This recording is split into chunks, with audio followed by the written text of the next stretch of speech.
Ayay, napaka-pointed nose naman ni baby boy ko. Number 3. Siyempre, mana lang sa tatay na ilong. Yo, what's up mga gwapo? So, today ay hatid na our pasukan na ng ating kids sa school. So, hatid na namin sila ni Mrs. At kami ay pumunta sa hospital para pag-follow up check up kay baby boy number 3. So ako muna ay nagpa blood pressure at okay naman, 120/80 yung aking BP. So ayan na nga, tinest na si baby boy, makikita nyo 120, okay naman yung heartbeat ni baby boy.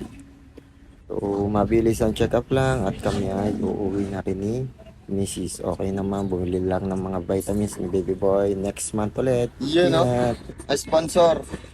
Tingin mo na, kaway. Vlog. Oh, taba. Bili na kayo sa mga isa, ano? Si baby boy. Baby boy. Sa... Sa kakibang ba kanina?